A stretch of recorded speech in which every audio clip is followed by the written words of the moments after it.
3, 2, 1. Oh, well, shit. I wasn't ready for the clap. And I don't know why I decided to assume responsibility there. I apologize. We haven't even explained the clap. The clap is a ritual. You gotta get it right. Oh, Lord. It's the clap. Everybody knows the clap. Oh, yeah. The clap. You count. You do the clap. Jorin, can you tell we run a tight ship here? Oh, yeah. Big time.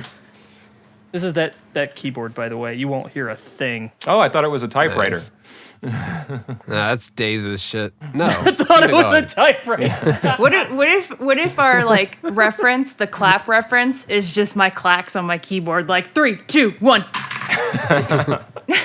We'll sync you up. Yeah. She's got one of those old school mechanical keyboards that after you type a paragraph, you've got to push it back to the side like. Daze still has ink ribbons. You Resident Evil fan, you. Hey, man, they save your game.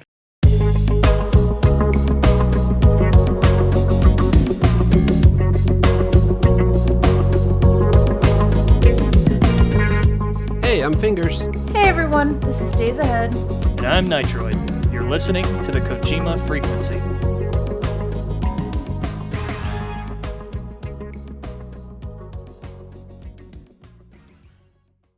Yeah. One time I was on the phone with Amazon support, right? And like while they were talking, I was trying to pull something up on my computer. And you know, these guys, they have a quota, like, you know, they're supposed to be fast as well. But he was like, "You type really fast. Did you know that?" What's your WPM? Last time I checked, it was like 120. Damn it, you beat me. You beat me. I'm like 105. God darn it. Dude, it's that manic energy, man. It types up the words before you can think them. I can't let that stand.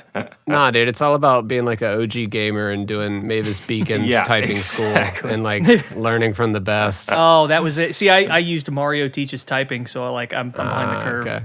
Typing of the Dead's good, too. I love Typing of the Dead. Yes. God, I got to dig out my Dreamcast. It's sitting in the closet in mothballs. Just got to get that thing cleaned up. It's like the perfect game to emulate on the PC. It is. That's weird. Any typing game. Yeah. I've emulated like 3 Dreamcast games, and they were like Sonic Adventure, Hydro Thunder, and Seaman. I did Seaman too. Typing of the Dead's on Steam, as is Typing of the Dead Overkill. Bullshit. Not bullshit. I play them like every Christmas. Oh my God. Okay, I know what I'm getting later. I'm really going to push this new computer to the limit. I'll give you that for Christmas. Yes.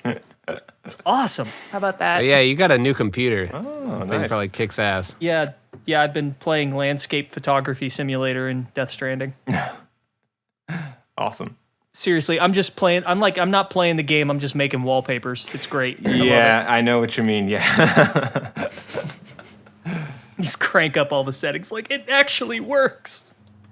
I've been rocking. The joke here is I've been rocking a MacBook since 2014, and that's my computer, and that's it.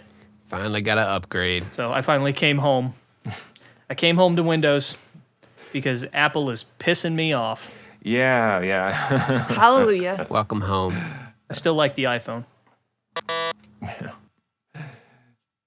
Wow, I could feel that. Damn. Fuck Apple. Yeah, I have no room to talk because I still actually use a MacBook for my video editing and music and stuff, so. No, see, that's the one thing it's good for. Yeah. I love Mac OS, but like they're changing so much about it that I had to bail. Yeah. By the way, I've been wanting to say to you for a while, I apologize if I got testy with you that one time on Twitter. It is really hard to detect tone on that platform. Oh, big time. Yeah, no worries at all. I mean, that's it's difficult to have any kind of conversation on Twitter. So yeah, no worries. I was probably testy coming into it too, so it's fine. It's Metal Gear, man. This is serious business. Yeah, It's deep waters out here. yeah, Hostile territory. yeah. Oh no. No, that's the thing, man. It's all in good fun. For sure, and I understand. I mean, I don't know if it's a good topic to start with or what, but I can totally understand why. I've thought more about it since then, and the whole Last of Us 2 thing. It's like you can't really have a second Metal Gear Solid 2. It seems like the game is good, but to give it that kind of accolade just because Metal Gear Solid 2 didn't have the benefit of there already being an MGS2 to sort of draw from. So I can understand why people are a little hesitant to declare it, the next, the second coming of that game.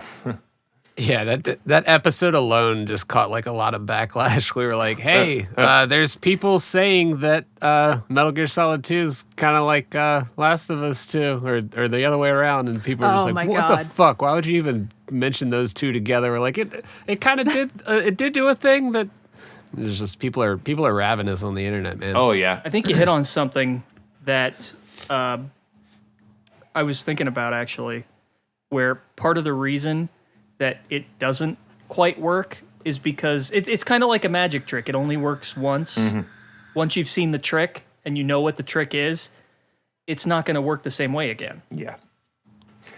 And so many people have tried that same trick since MGS2. Like everybody who was inspired by that game growing up is now kind of entering development. They're becoming developers, and you're seeing that influence come out.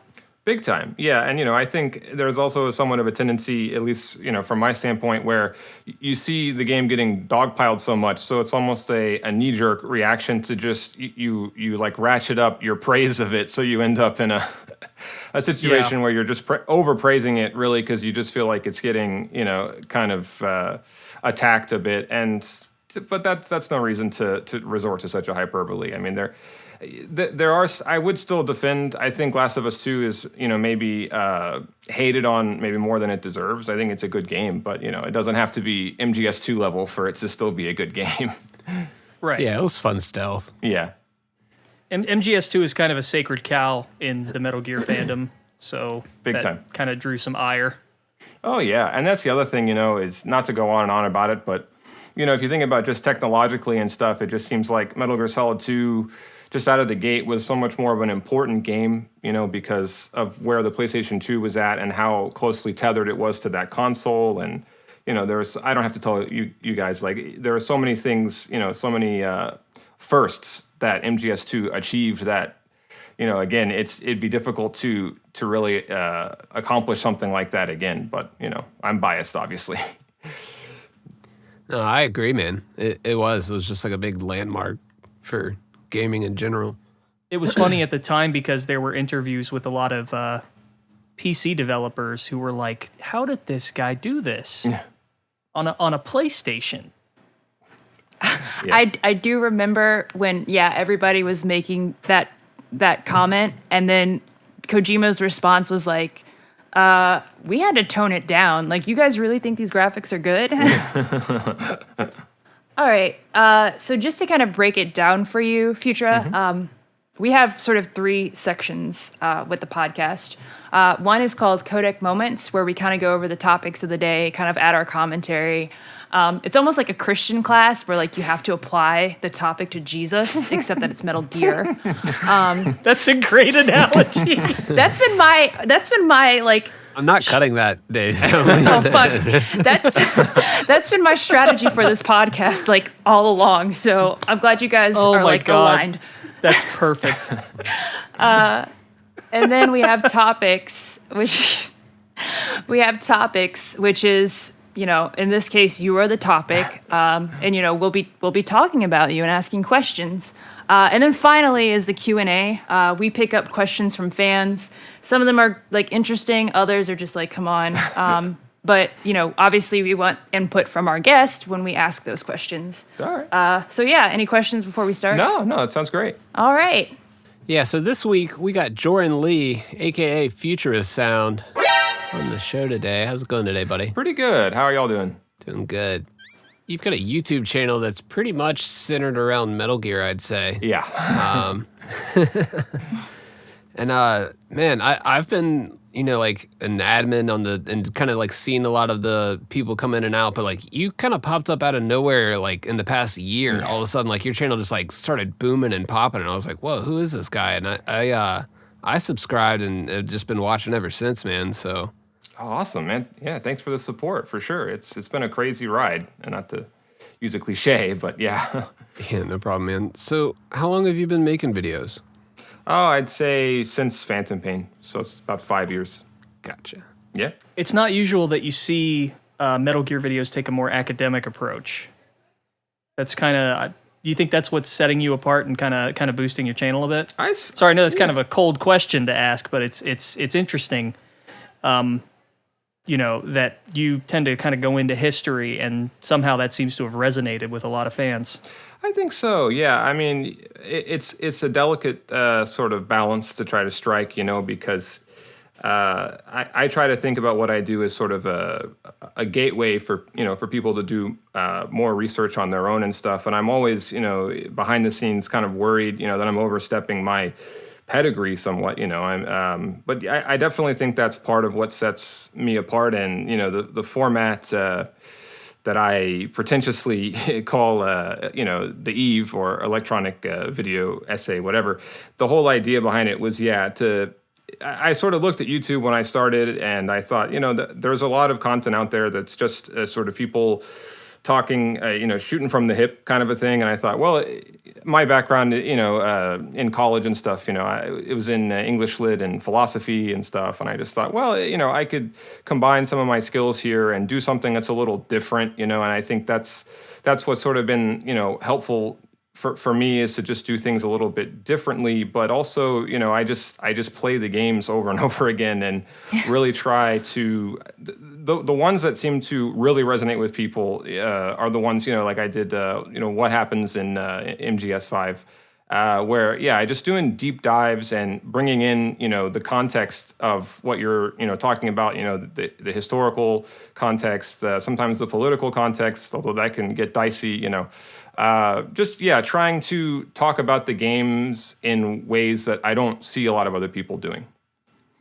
It's funny you mentioned your background, because that was actually going to be our next question. Yeah, for you. yeah, I was actually going to ask you, but you kind of answered the question for us. We figured that it would be something in like history, English literature is definitely, I can see that kind of working in there. But you know, one thing we did notice is that not both in a sense of content, but also presentation. It's a very academic format. And like you guys said, it's not something you typically see. So like Nitroid said, was like, as we're watching these videos, it's like, this guy totally knew history. Yeah. You know, what's funny is that some of my viewers, like, they seem to think that, like, that I know this stuff beforehand, you know, and I totally get why that comes across. But honestly, usually the actual process that I go through is very, like, research intensive. Mm-hmm. So and that's honestly why sometimes I'm so anxious when I put out a video, is because there's always a limit to how much you can, you know, feasibly learn, and how well you can present something, you know, if you're not totally an expert on it. And I don't try to present myself as an expert. I guess you could say I'm kind of a dilettante in everything that I do, and I just try to bring together different sort of inklings in different topics, I guess you could say. And just try to present it in a way where I just give people a sort of an insight into it. But yeah.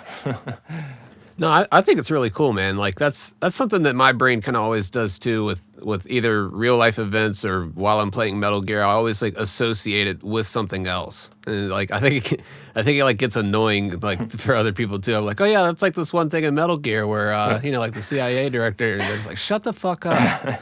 So yeah, you hear little terms like DARPA chief in the news, and you're like, oh, I know what that is. Yeah, exactly. I mean, you know, for me, what really kickstarted it was Phantom Pain, because I got swept up into the whole, you know, just the mania around that game and trying to track. And I was seeing other people like on Reddit and on other platforms, you know, coming up with this stuff that was just incredible. You know, like finding stuff about, you know, various plants that are referenced in the game or whatever, and it's just it's such a deep dive you can do on all the little things that are being referenced and stuff, and it's really a testament to the games that there's just so much to unpack there, and there's so much to talk about. So I guess I got to ask then, given the sort of depth that people go into in investigating MGSV, what do you think about Never Be Game Over? Oh, I was sort of a part of it in a way. I mean, I know it has a bit of a reputation, and they even joke, tinfoil hat and all that. But yeah, I mean, they've definitely. There are times that I felt that the subreddit was kind of going overboard, assuming or thinking on any level that the whole fallout between Konami and Kojima was somehow part of a ruse and all this. I think there are even still people who think that Chapter 3 is coming. There are. Yeah, and at that point, I feel like you've gone so far through the looking glass, that you're sort of not to mix metaphors, but you're just sort of chasing phantoms at that point. And that's something also that made me think, well, I should maybe do videos. It's because I thought, well, someone who's not a total conspiracy theorist, but at the same time, someone who's willing to, entertain some pretty wild ideas, that's sort of where I wanted to situate myself. And yeah, but I like the subreddit. I think it's cool. It's a great fandom, Metal Gear. There's all different types of people, and people reach out to me sometimes that I'm so floored by. I had somebody reach out who they said they're actually from Nicaragua, and they had family that went through some of the Civil War and so on there, and they had a lot of interesting experiences to share, and hopefully one day I'll be able to convince them to do an interview or something. I'd really like to share that with other viewers. Anyway. So this might be kind of a trite question, but was the focus on real world history what drew you into Metal Gear? Or how did you get into the series? What brought you in and started you kind of on the path? Oh man, yeah, I've been playing since I was a kid. Metal Gear. The first Metal Gear game I played was MGS2 when it came out, and I think I was 10 years old. Oh God, you're making me feel old. I'm sorry. But yeah, I mean, it goes back for me that far, and it's been a constant presence in my life, and I certainly think that it's sort of the other way around. It's influenced my interest in history and philosophy and all these things because, yeah, they're just such gateway drugs. And in a way, that's what I try to do with my own format is, do on YouTube, as much as I can measure up to the standard that's been set by these games, present people with a sort of gateway drug to finding out more stuff about the world. And I mean, it goes back to a quote. I think, you can find it on, there's a website that they do a lot of really awesome translations of interviews of Japanese game developers and stuff. I think it's called Shump Translations or something like that. Shmupulation? That's it. Yeah, that's it. Yeah. And you guys may be familiar with it where, they have one, Kojima talking about Snatcher and what went into the process of making that. And there was a quote from that always kind of stuck with me ever since I read it, which he said, he makes games not just to be something that you play just to pass the time, but that they're games that have the potential to have a profound effect on a certain type of person who plays them. And he doesn't necessarily try to make games for the lowest common denominator or something that everyone is going to enjoy the same. He just tries to focus on a very particular kind of person, maybe an obsessive person or somebody, who's willing to explore some of these things that are raised by the game. There's just a specific kind of person, and I think that I am that kind of person, and I'm sure you guys are too, being such big fans, That's what it's all about, is making a game that's more than just to pass the time, but that actually communicates something to a specific audience. Yeah, for sure. Yeah, and he's kind of a habitual reader anyway, so a lot of people like to point out that his games tend to end up being prophetic in a lot of ways, but really it just comes down to him being well-versed in history, in scientific literature. I mean, he will read scientific journals just to get ideas for speculative technology. Yes. The white blood in Police Knots is a great example of that. Oh, They had that in the 1980s. It was Wow. called Fluisol. What? Yeah, that was an existing technology in the 80s. It was white artificial blood. It was called Fluisol. That's insane. And it was out of Japan. So I mean, like that's the kind of thing he does. So yeah, I definitely get where you're coming from there. Yeah, and I guess it also kind of goes back to Kubrick in a weird way because it kind of reminds me of a similar approach where it's almost like the actual game that you get at the end of the process, just like with Kubrick's movies. Like it's almost like that's just the surface of what's really there. There's so much more. I don't know if you guys are familiar, but like when they made 2001: A Space Odyssey, you know, they spent so long working out details and stuff that the audience is never actually going to see. But it's just sort of there to ground the world of the film, you know, in a certain kind of plausible reality. And I think, to your point, you know, I mean, there is a tradition, or not tradition, but there's an established thing where they use, even the U.S. Military has used science fiction writers to come up with plausible scenarios to run simulations and stuff. It's actually called Red Cell. Although that name, Yeah, I've heard of this. Yeah, the name also, it's kind of confusing because if you try to look it up, Red Cell was also an anti-terrorist training group, which I think, you know, Dead Cell may be based on, and it was founded by Dick Marcinko, the same guy who, to my understanding, founded SEAL Team 6. But after, Oh, yeah, I just got that book. Yeah, I've been it's meaning to get around to reading it's it. crazy. But after 9/11, from my understanding, they adopted the name Red Cell to be something different, which is hiring people. It sounds like something out of Metal Gear, you know, hiring oddballs and writers and people from the humanities to come in and draft as plausible scenarios as possible for them to study. So yeah, it's an established thing for speculative fiction for sure. I'm pretty sure that the Red Cell, the terrorist training group, Yeah. was the basis for Dead Cell. But someone out there probably is gonna, citation needed on me there. But I'm fairly certain he's mentioned that at some point. It seems that that's pretty. We have a pretty strong reason to assume that, especially when they're mentioning, you know, with SEAL Team 10 in MGS2. That seems to be itself a nod to SEAL Team 6. You know, so Right. and they're found. And it goes into details where the commander of Red Cell was even, if I remember right, he was brought up on charges for fraud. Correct. Yeah. Yeah, so there's some interesting parallels there. There's a lot of smoke. There might be a fire.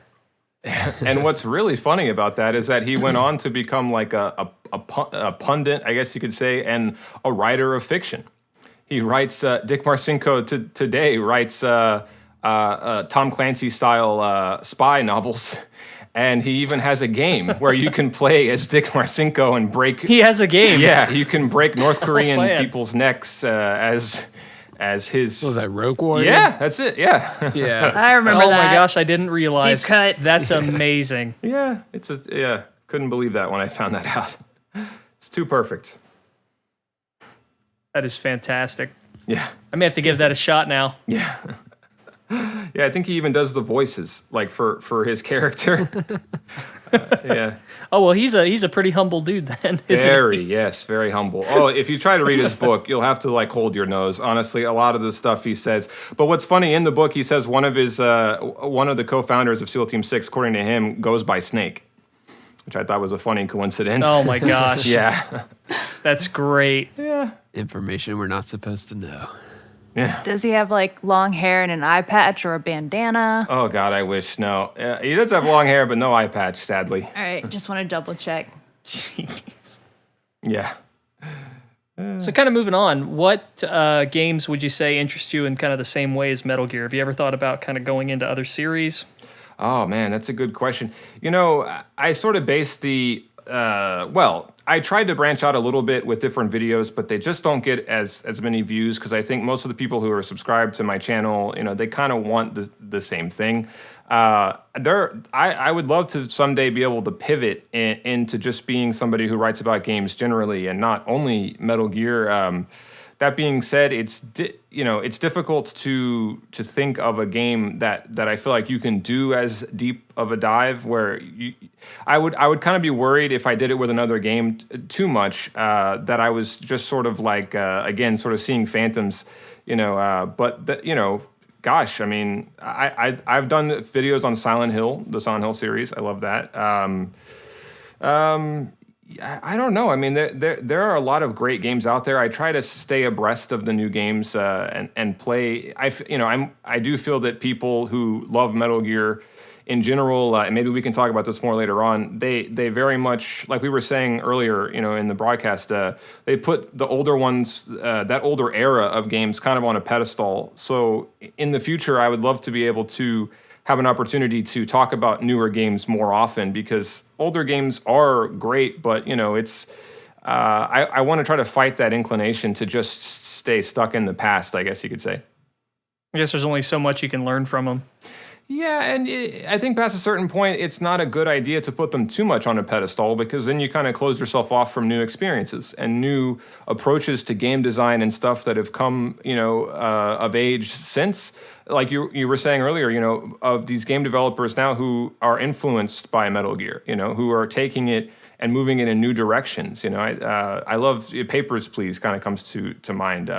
It's just it sort of grounds you in a world in a way that kind of reminds me of Metal Gear. But yeah. I was gonna say, have you played other games from that developer? I think there was one where like you have to manipulate a newspaper during. Yeah, Obra Dinn, you're talking about. Yes, that's one of them. Yeah. And then there's another one, I forget what the name is, but it's sort of like Papers, Please, where you're in like an authoritarian government, probably in the Eastern Europe. And what you have to do is you have to pick and choose stories that you put on the paper to start a resistance. But obviously you can't make it like face value. You have to figure out some way to kind of integrate it while also having the propaganda. So I think that kind of adheres to what you're describing, like, being open to new experiences and how those new experiences are able to reflect the message and the tone of the game. Yeah, that sounds awesome. I'd love to play that. Yeah, that's exactly what I'm talking about. Yeah, man. So on the subject of chasing phantoms, I've got to ask you, what's your opinion on the notion that Metal Gear Solid V is supposed to feel unfinished intentionally? I know that's kind of a rabbit hole. Yeah, that's what I was going to basically say, is that at that point, not to get too bogged down in philosophy or whatever, but it's almost an unanswerable question, because at that point, you don't really know, like, how do I put this? It's like... It's a perfect alibi for a bad game.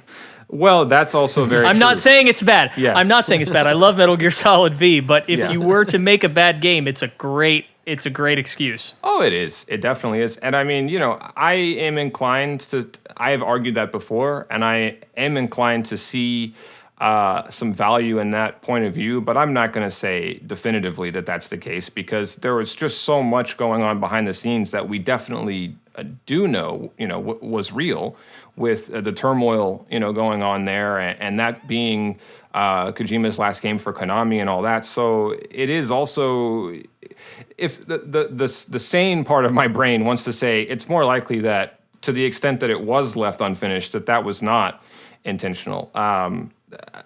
But at the same time, it's sort of like, you can't necessarily know what's a coincidence and what's intentional. Right. And anybody who says they definitely know that it was meant to be unfinished, I'd say, well, that seems a bit of an overstatement of what you can really know or really say. And again, it speaks so much to the themes of the game, and I think that's why people are so taken with this idea, myself included. But if I was being really honest and really clear-minded about it, I'd have to say, well, there's really no way to say for sure, Yeah. But what do you guys think? I think it was a finished experience personally, minus a few things that they... Well, okay. This is kind of a difficult question, because software development isn't so much a thing where you have a start and a finish. Right. It's kind of a process, and you just kind of stop when you, Okay, this is a bad way of putting it. Days, you want to help me out here? I was going to say, I think we're in the same mindset here, but yeah, I wasn't going to say programming's a sprint because that's kind of like a pun. But yeah, I get your joke there. Programming can definitely be complex in a sense that there's this technical level that you have to get to in order to express, I guess, whatever tone or message you want to say, convert or display. Yeah. However, on the other end, it comes with a lot of complexities. You change one aspect of the code, and then like some other module just gets fucked up. Sure. I hope that's what you're trying to answer, Nitroid. Is that kind of fitting? Kind of. It's one of those things where every project's going to have a list of things that they want to include, and not everything might make the cut. Things might be left out in the final version. If we were going to say because, A, B, and C didn't get included in the final game, we'd have to apply that same logic to every Metal Gear game in the franchise. Every single one has had content cut out. MGS2 had the tanker escape and things like the Mantis mask. MGS4 had entire areas cut out. Yeah. Yep. So are those games unfinished? It's kind of an impossible question to answer. And on this, in the sense that feeling unfinished is harmonious with the sort of meta aspect of Metal Gear Solid V. It's not the first time that this question has come up either, because you can look at Metal Gear Solid 2 and the massive amount of cutscenes and codec conversations that the game has. And one of the arguments I've heard against, or rather for that, is that, well, the game is about, the overload of information. So that's sort of meta expressed in gameplay. The fact that you're constantly being fed all of this information, most of it not even useful. Like, why are we learning about Vamp's sexual preferences? How does that help us in the game? Well, it doesn't, but it's another piece of junk information that you've now got to process and deal with. Yeah. You go to Metal Gear Solid 4, and the old-fashioned does it suck on purpose thing. And not everybody agrees with that, but like that's one of the arguments. So like, I mean, the meta in alignment with the gameplay has always been a factor in Metal Gear, and 5 is definitely an example of that being the loudest.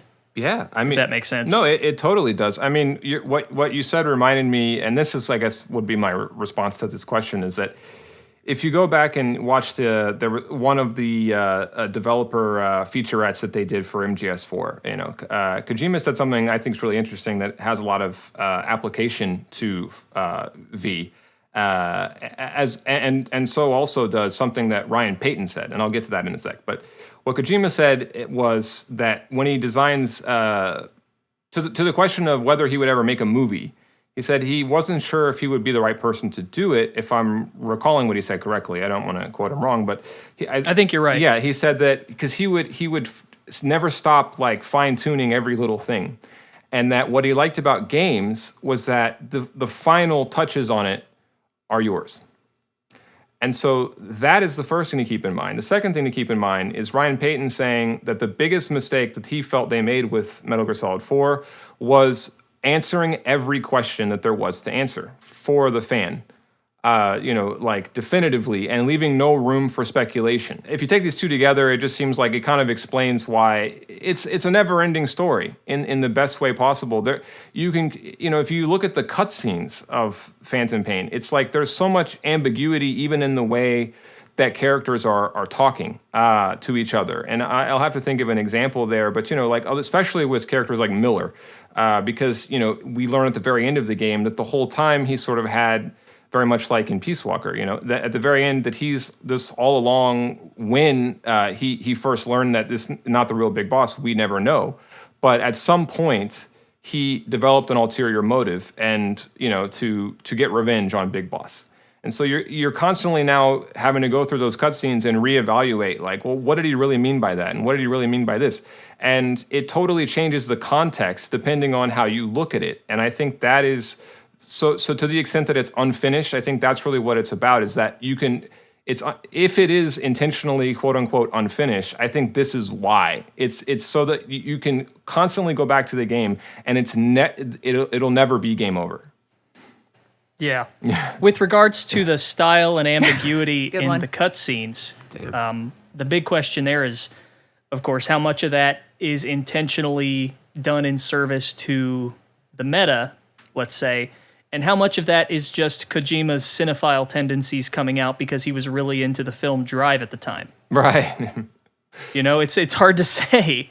And maybe it's just, maybe he has so many happy accidents that it's just, it's hard not to suspect that there's intent in some of these areas. Yes. The thing about Ryan Payton's comments on MGS4 and answering all the questions that's funny is that in those comments he mentions that it killed the major Metal Gear Solid community at the time, Metal Gear Solid, the unofficial site. And that was a site I used to run with 2 other guys, and he's absolutely right. It killed the community almost overnight. Wow. We just ran out of things to talk about. Like, oh, what's this question? Oh, wait, check the database. Right. It just kind of destroyed all discussion because once you suck the mystery out of something, there's nothing left.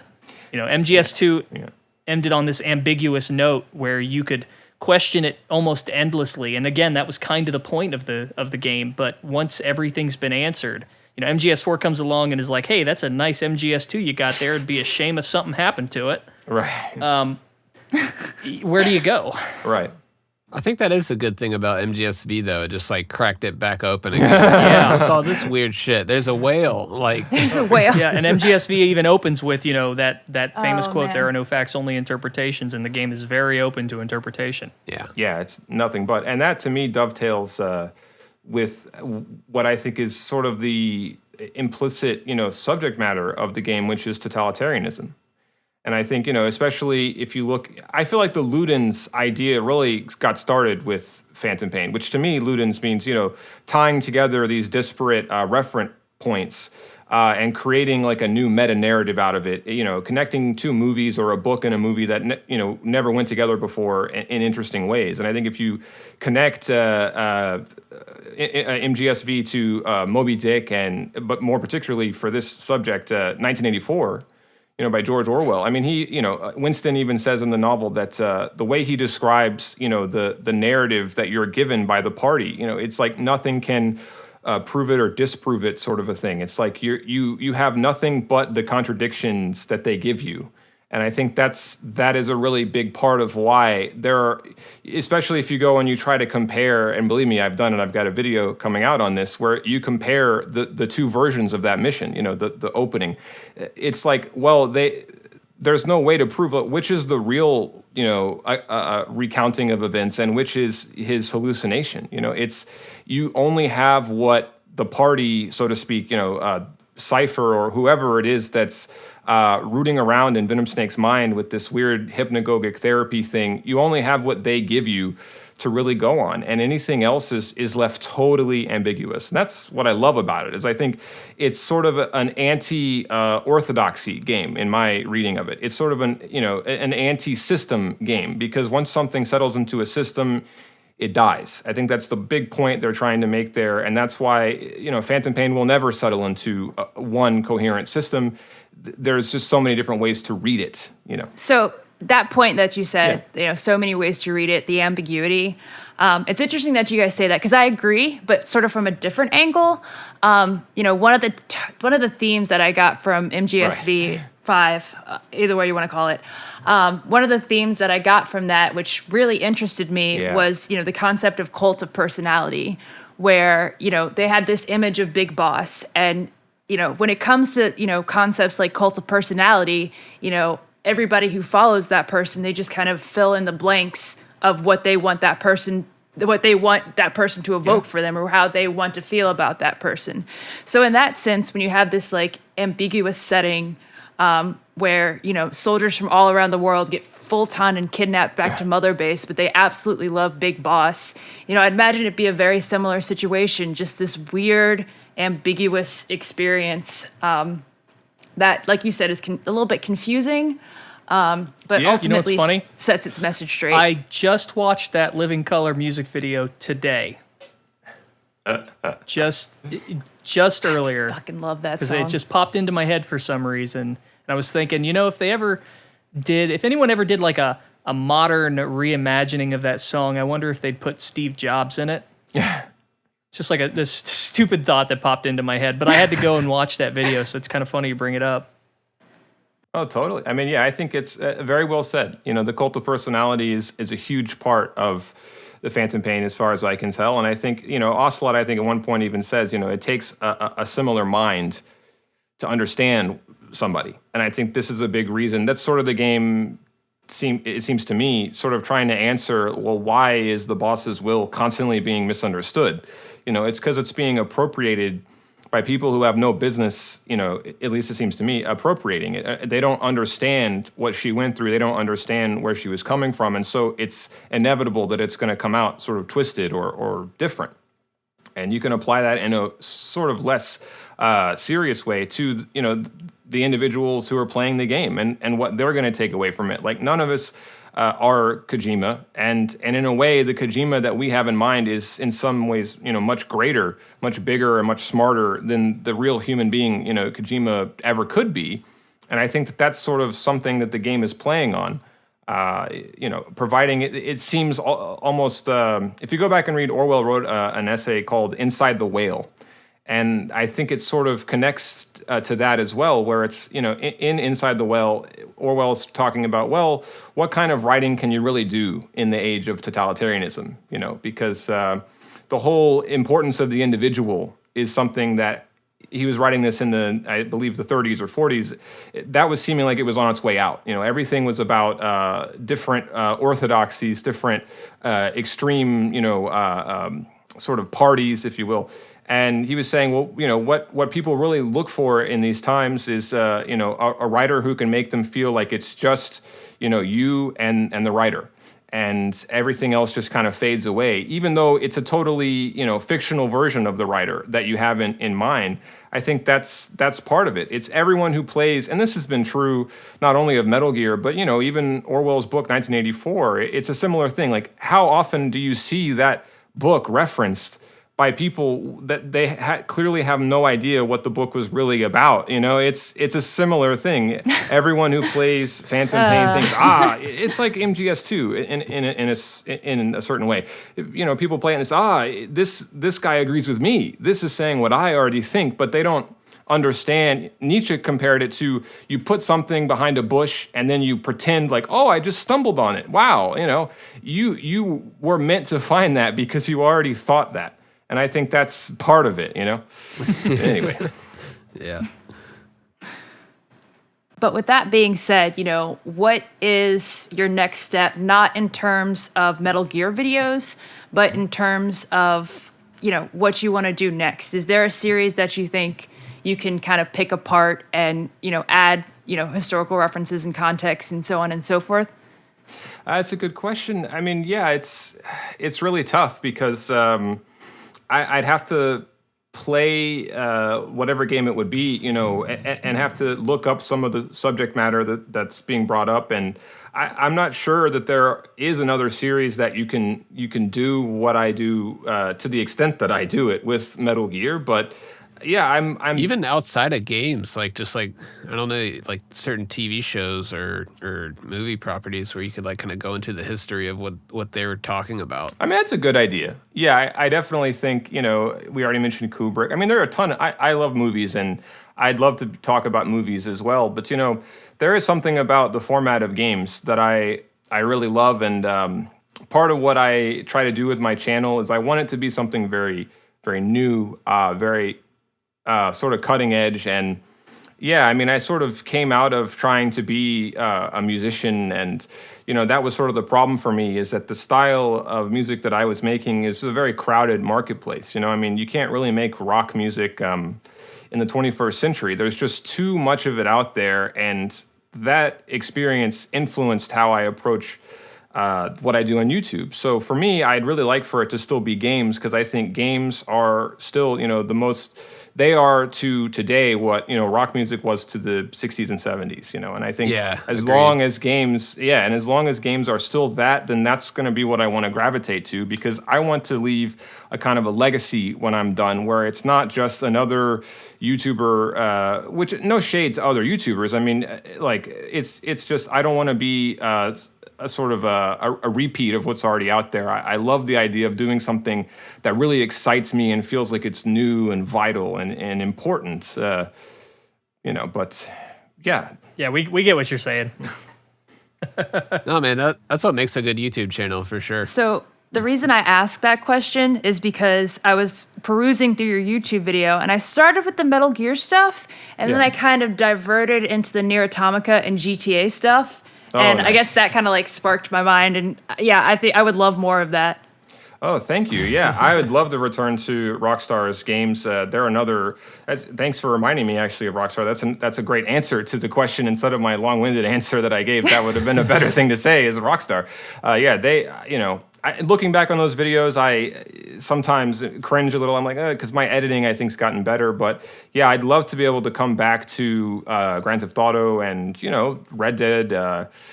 Pretty much any game Rockstar's made, I tend to enjoy, and I'd like to talk about. So yeah, but they're phenomenal. Vice City alone, I feel like there's still more to say there, but that's maybe a subject for a different conversation. Oh god, I just imagine like you just going into like the crime scene and talking about like what was really going on in Vice City during that time. Oh man, just during the 80s, Miami. Fuck. I didn't know you did a video on Nier. I might have to go check that out now. I love that game. Yeah, I'm very excited for the follow-up, but I have never actually played the first Nier. I don't know if you guys have, but I'm about halfway through it. It's definitely a different beast, and if you're interested in that franchise, definitely check out its predecessors, the Drakengard series. Right. I'll have to. Those are a trip. Yeah, Yoko Taro, man, it's what a nut, Automata, Automata. I don't know which one's correct. I always say Automata because it seems more correct, but I think even the developers say Automata.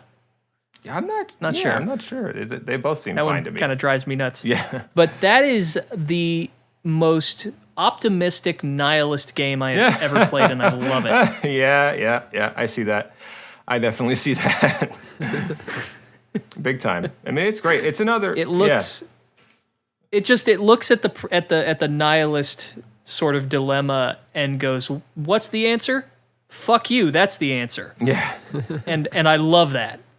Sort of like MGS2. I think they're both existential games in that. It's an overused word, but I mean, yeah, I think that's what you're talking about. But I get it. Yeah. Yeah, you're exactly right.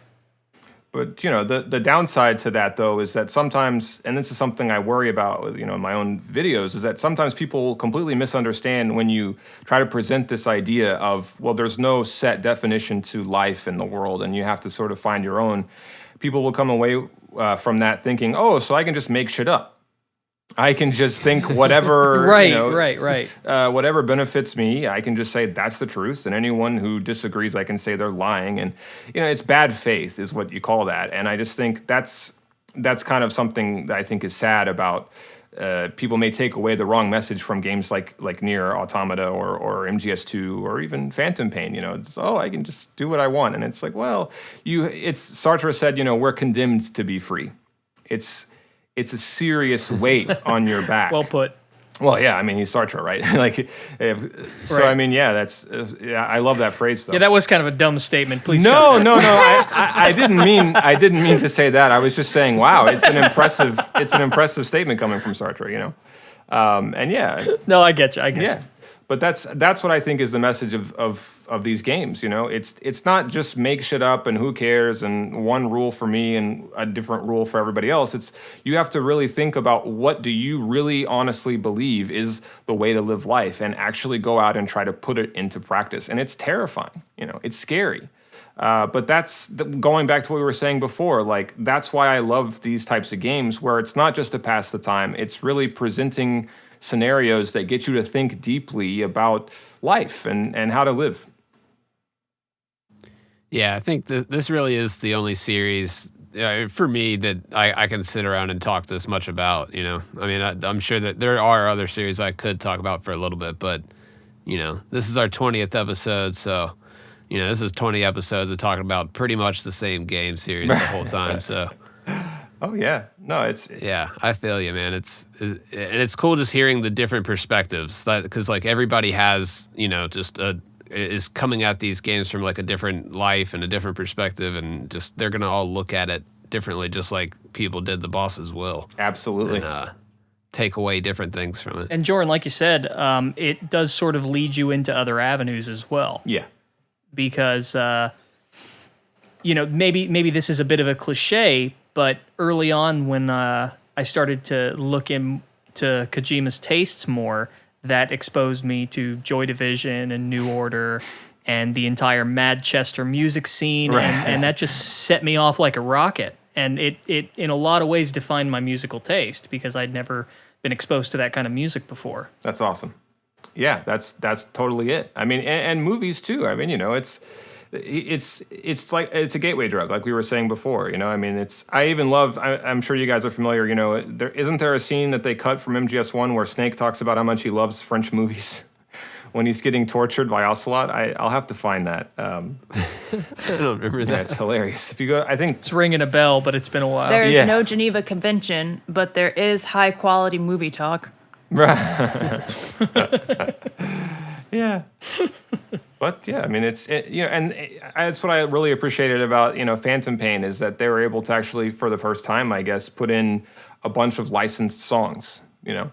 And you know, at first, when I saw them, I was like, I didn't really get why these songs are in there. And I'm not going to say that every single song in the Phantom Pain has some sort of deeper meaning, you know. But even if you look at something that's become almost a meme, like, you know, the Final Countdown or whatever, you know, it's that song's about, I think, you know, nuclear Armageddon. Or Dancing with Tears in My Eyes, I think it's by Japan.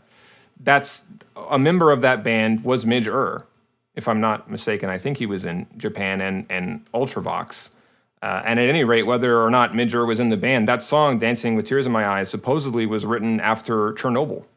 You know, so this is what I meant by the Ludens thing, and how I feel like it's kind of got started with Phantom Pain, where you actually look into the background to these things that are being referenced, you know, and it's crazy, the stuff you'll find. Like, I didn't know for a long time that Skullface, I guess he's quoting Strangelove. I think Strangelove in Peace Walker says something like, "We are the Walking Dead" or something, but the way that Skullface says it, I think, is a direct quote from 1984. You know, Winston says to Julia, like, he's trying to get her to understand the severity of the situation, and she doesn't get it because she's so young that she's never known anything else. And he's like, "We are the dead," you know.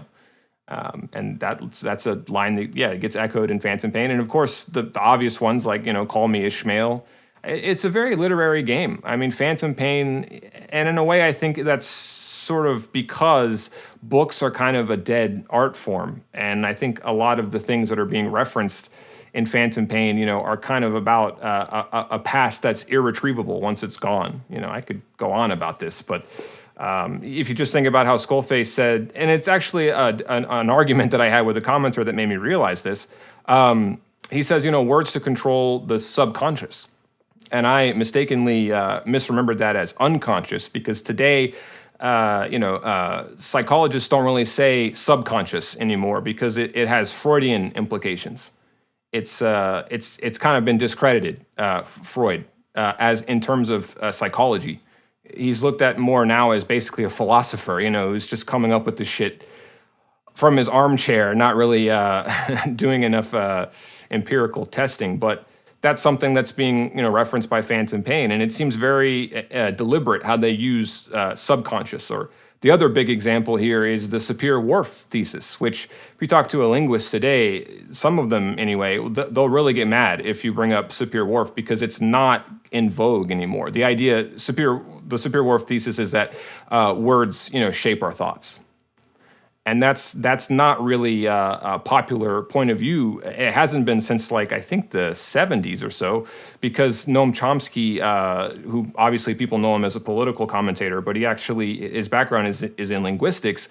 He came up with this idea of universal grammar, that there are certain things that are just universal to all human minds, and that's why we have language. But I roughly, if I understand it correctly, the idea is that we don't really think in words, that we think in something more abstract that then later on gets translated into words. And so evoking that is a way of evoking a past that no longer exists, and it's a main point for Phantom Pain to do so. So not to bring the intellectual level of the conversation down here, but on the subject of 1984, when it comes to the film, Michael Radford or Rudolph Cartier? I mean, I've only seen the film a couple of times, so I'm not even sure. Are you talking about directors or? Well, there was the Rudolph Cartier version, which was the BBC version. Oh, okay. If you've ever seen that was the first film rendition of 1984, and then there was the Michael Radford one that everyone's seen. Is it in black and white, the original? Yeah. Okay, I've seen clips of that. Yeah. And it takes some liberties and kind of goes off in a different direction, but it's still pretty interesting. So I was just curious what your thoughts were. Yeah, I mean, I'll have to actually watch it in full. Now that you bring it up, I didn't know that it was well respected. I should have done more reading on it. But yeah, I mean, I like the movie version. To some extent, I guess I prefer it as a book. Just because, not good answer. No, I'm not trying to be a dick. I just, No, I got you. I'm just giving you a hard time. Mainly because, and this is something I guess that literature shares with games, is that you're so much in a character, well, at least books written in the 20th century, the style, you're so much in the subjectivity of the character, and it's sometimes difficult to convey that in a movie because you're seeing things, they do a pretty good job. If you watch, the one that came out in the year 1984, they have certain sequences like dream sequences and stuff in there, and it's very surreal and that's cool. But in the book, it's something a bit more abstract, and I think that's I don't know. I kind of prefer that, but I mean, yeah, I'll have to. Well, no one's ever going to be a better director than your own mind. Exactly. When you're reading a book. That's a great way to put what I was trying to say. Yeah, exactly. It's hard to capture that, on screen. Yeah, but still, that Eurythmics soundtrack, man. Oh, it's so good. It is, and I, from my understanding, and you probably know more than I do about this, but supposedly the director hated it. Yeah, he did, and it's the better version because the orchestral soundtrack sucks. Oh yeah, it's terrible. Yeah, it's. I mean, I would love to get a vinyl of that someday. I guess I get why he didn't like the Eurythmics version, but to me, I think he kind of missed the point because it's kind of an upbeat soundtrack in a lot of spots, and maybe that wasn't the issue for him, but to me it fits perfectly, the mania of it, and you just, I don't know. Yeah, it adds sort of a surreal quality to it. Big time. I'm a big fan of that movie, so. It's awesome. Yeah, my only small complaint, it's not even so much a complaint with the movie, it's more just, I think that the book gets kind of marginalized sometimes because people only see it as about Stalinism, and it definitely is about Stalinism, but not to go on a whole tangent, but yeah, I think that it's the whole point to me of Ingsoc and all that, and this connects back to the Phantom Pain, is that it's sort of devoid of an ideology at its core. It's nothing but contradictions, and I guess that is Stalinism. But it's a stand-in for almost anything. It's a cipher, if you will. You can use it to I think he was tapping into something that is much more timely and continually timely than if you just see it as about Stalinism. Well, it kind of loses its relevance when Stalin dies in 1954 or whatever. But I think it's talking about something deeper, more fundamental to modern politics in a way. Well, Orwell himself even said that it was based chiefly on communism and how that was, at the time, the predominant form of totalitarianism. So that's what he wrote about. But no, I think you're exactly right. It's sort of it speaks out sort of generationally. Yeah. And almost kind of serves as an inoculation against these bad ideas. Yes. Yeah, I'd agree with that. But I do think people, and I know this is a podcast about Metal Gear, not 1984, so I'm sorry to... Right, we're getting kind of in the weeds here. But the last thing I guess I'll say about it is that I do also think people mistake Winston as the hero. And I don't really know that's true, you know, again, because we're seeing it through it's like the Breaking Bad syndrome, you know, people hate Skyler, they love Walt, but it's all because it's being told through Walt's point of view.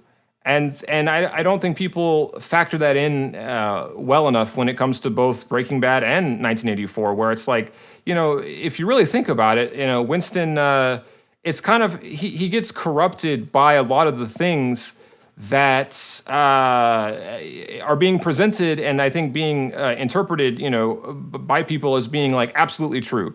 You know, in a way, Winston gets manipulated and seduced by certain things. And so a lot's going on there. Again, to bring it back to Phantom Pain, it's kind of like his journey is kind of like, I guess, Venom Snake's journey, where, you know... Very much, yeah, I would agree with that. Yeah, you know, the more he goes along, the more he doesn't even realize it until it's too late, you know, that he's completely been suckered in. And that brings up, you know, something. I made a video, it was basically a 40-minute, it was the entire album by David Bowie of Diamond Dogs. I made like a little musical about Phantom Pain set to Diamond Dogs. And that's a big theme in the album too, is, you know, the what's the word I'm looking, it's not perversion, it's maybe the degradation of the human soul.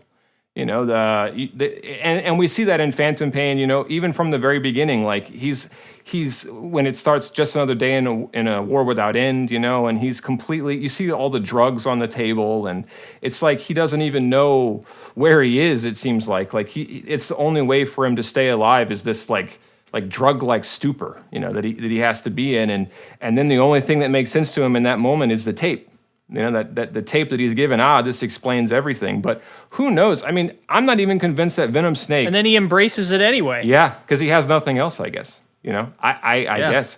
And even to this day, I'm not entirely convinced that Venom Snake is not the real big boss. And the real big boss is not Venom Snake, you know? Because when you see Ishmael in the beginning, he seems so much more like the mythic big boss. Like an artificial, you know, he's got the one-liners, you know, we gave her a light, she took the short way down or whatever. He's more like, almost like Raiden's view of Snake before, well, even Pliskin kind of seems like a mythic version of Snake because it's from the outside, the perspective on him. Yeah. Yeah, MGS2 plays with the whole idea of him being a legend and sort of tearing that idea down of like, well, yeah, you can look at this legend and admire it and idealize it, but you start to take a closer look, it's really not all that great. Yes, yeah, and to me, it's really, you know, Phantom Pain is actually, to me, a very horrifying game. Very much. And you know, it's funny because Huey is a good example of that as someone who is constantly demonized, and for good reason, to be fair. Yes. But he's also absolutely right. Yes. Yes. It's like the Skylar effect. It's just the Huey effect. Yes. Yeah. Yes. I was thinking of the Onion article that's like the worst person you know has a point. Yeah.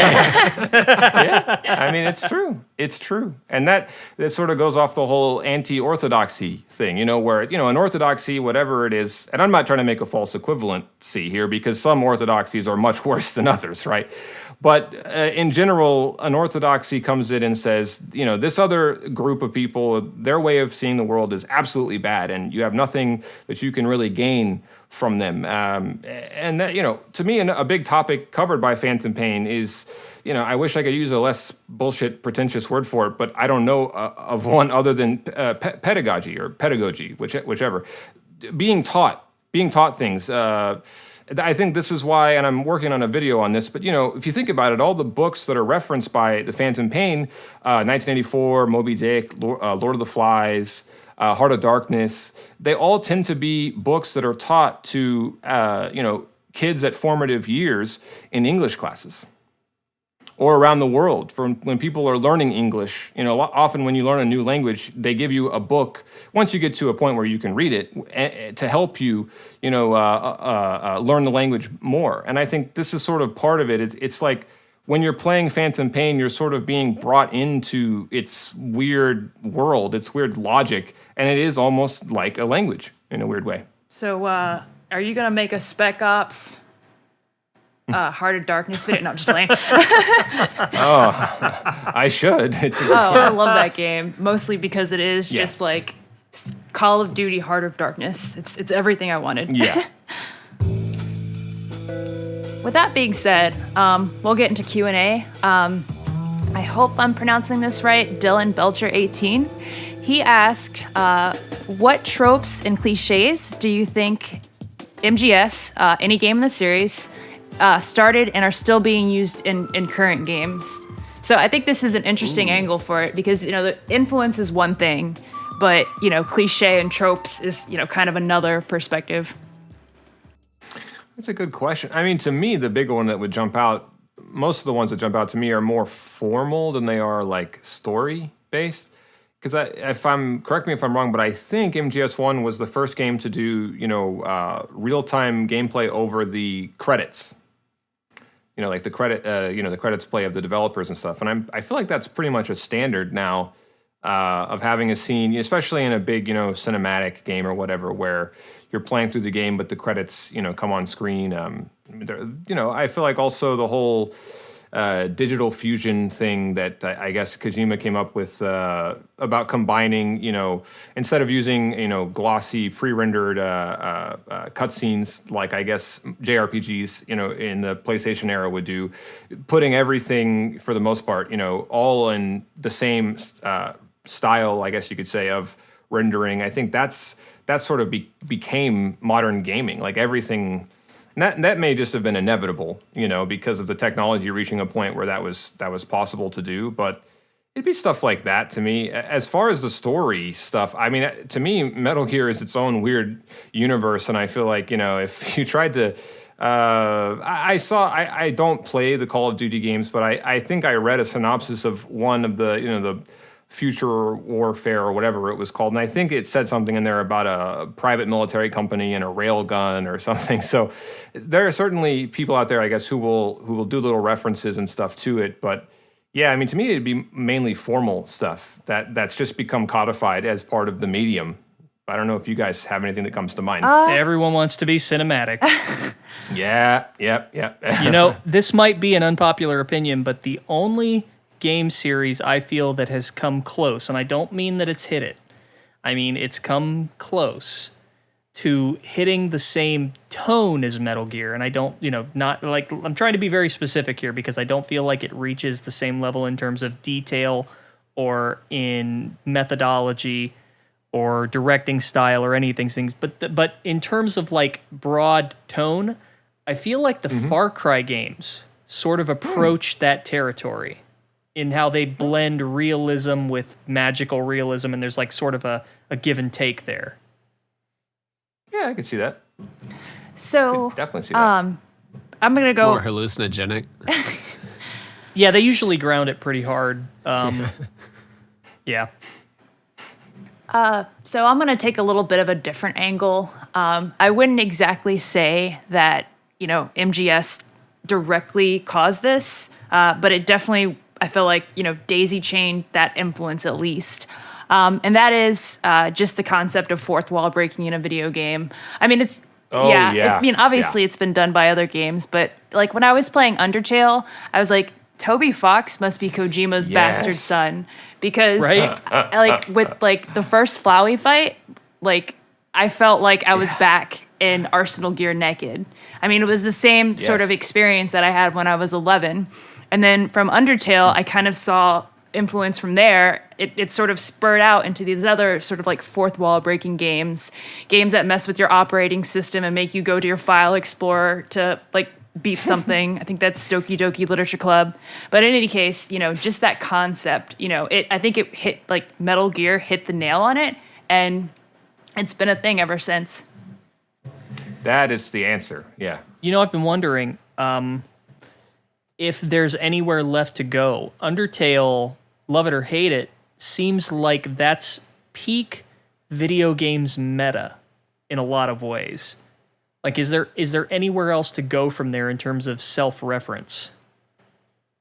Yes, that's a good question. That's a good question. I mean, yeah, maybe you could even say it's not as good of an answer as you just gave, but going off your point about fourth wall breaking, I mean, in a way, how games try to subvert your expectation, to the extent that they do. I think that's also sort of part of the legacy, I guess, of Metal Gear. And I mean, that's, going back to Nier, how it's, that's more fourth wall breaking, I guess. But, how, like, it seems like you die in the beginning and you keep, that's just more fourth wall breaking. So that's not a very good response.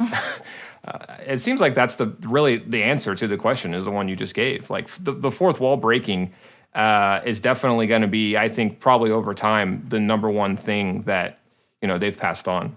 But to your point, Nitroid, I don't know. Maybe Undertale is the peak fourth wall because that's what I love about that game, especially at the end, where it's like it keeps, killing you and reloading and killing you and reloading. Like, right. That is pretty awesome. Yeah. Like, yeah. Like, how much further hard. can we mess with the system? I mean, I suppose we now have new consoles that are going to have new features that we can mess with. I wonder, for example, like what mechanics are developers going to come up with that are going to take advantage of the haptic feedback on the PS5's controller?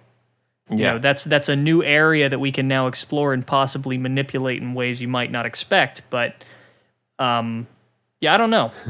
Somebody's gonna like break their finger on that thing when it just like, locks up and doesn't push down, and they just go full force on it and it just doesn't budge.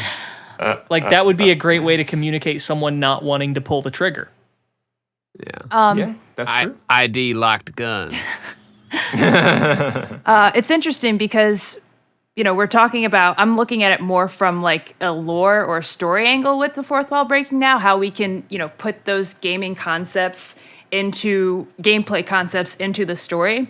And the two big examples that I think about outside of Undertale, obviously, I don't know if you guys played Destiny, but the way it works is that like for instance, there's a robot class or a robot race, and their names are always like one is named Banshee 44, and and that's the number beside them is supposed to be how many times their memory has been wiped.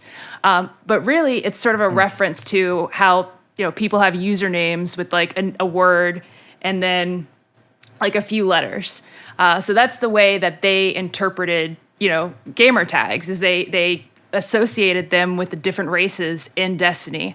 And then the second one I have, which is a little more relevant to this podcast, is I almost feel like the whole concept of how am I pronouncing this right, a repatriate, kind of addresses that too, where Sam is this being who can overcome death. So of course he's the one that should be responsible for completing this video game because he's capable of doing it.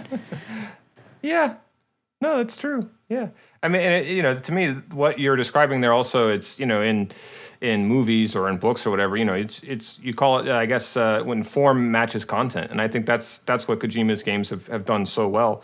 One thing that seems to be emerging as, I don't know if you'd say it's a trend per se, but it does seem to be something that maybe comes from Metal Gear, which I noticed. I don't know if you guys got a chance to play the remake of Final Fantasy VII. But the way that it's sort of recursive. Like if you really want to really dig deep into that game and see all that there is, you have to replay a lot of it. And it's sort of broken into these chapters where, you can go back at different points and try things out and see different paths, the way that it goes. And that really reminded me, especially of the later era of Metal Gear, like Peace Walker and Phantom Pain. The only complaint I guess I'd have that I think Phantom Pain did better is that it seems that in Phantom Pain, it's always keeping track of your progress. So, if you go back, they'll sort of be scaled to your level of, your weapons or whatever. Like, so it's still more of a challenge. Whereas in Final Fantasy, if you want to go back and do like some side quest near the end, it's kind of, it'll be like a huge drop down in terms of difficulty. So. Yeah, enemies are all pushovers, low level. Yeah. I just want to say, with regards to Destiny, since you brought that up, Days, for me, it was all downhill after they took out the loot cave. Like the Luke Cave, and what was his name? Randall? Yeah, something like that. And it kind of works with the game too, because they have those sort of like gameplay elements where people exploit things, and it almost fits into the narrative of like these crazy ass guardians who can do anything they want because they always just resurrect. So why not just shoot the single alien for a bunch of purple Ingrams that will give you blue gear? Yeah. It's interesting to bring up Final Fantasy VII Remake, and I know we've talked about it before, but that's also sort of getting into the same kind of MGS2 meta area where it's looking at the concept of a remake and the expectations of a remake, and for better or worse, is poking holes in that. Big time, yeah. Yeah, I can see that for sure. And I know a lot of people were mad about the stuff that they changed, and I don't necessarily understand why. I thought it was cool. It's kind of a refreshing step. I will say that I have no idea how they're going to make this work in terms of a multi-game release. Yeah. Are you going to start out at level 1 again in the next game and lose all your materia? And if not, I'm a little worried, honestly, and about how that's going to work, and it doesn't really seem like they've thought it out. I've heard people say or throw a theory out that it's just going to be like Yuffie coming and just stealing everybody's materia. Yeah, and it's like, oh shit, back to square one. She stole our weapons and armor too. Oh well. Well, she's going to have to come back a couple of times. How many more games are there going to be? That's the other thing. That bitch did it again. Yeah, god damn it. We should have seen this coming. Can't trust it. Well, cool, man. Thanks a lot for coming on, Jorin. If you want to plug your channel and where people can find you on social media. Okay. Go ahead. Yeah. Thank you guys for having me. It was a lot of fun. If you guys ever want to really do it enjoyed again, it. Yeah. Appreciate it, man. Just reach out. I'll be back if you guys want. Just reach out. Cool. Yeah, you guys can find my YouTube channel. It's Futurasound Productions on YouTube, and you can also, I just go by Futurasound on Twitter, and I guess I have a Patreon too if you want to check that out. It's the same thing, patreon.com/Futurasound. Rock on. Yeah. Cool, man. Sounds good. Thank you guys. All right, thanks again for coming on the show, buddy. Thanks again. Oh yeah. Talk to you guys later.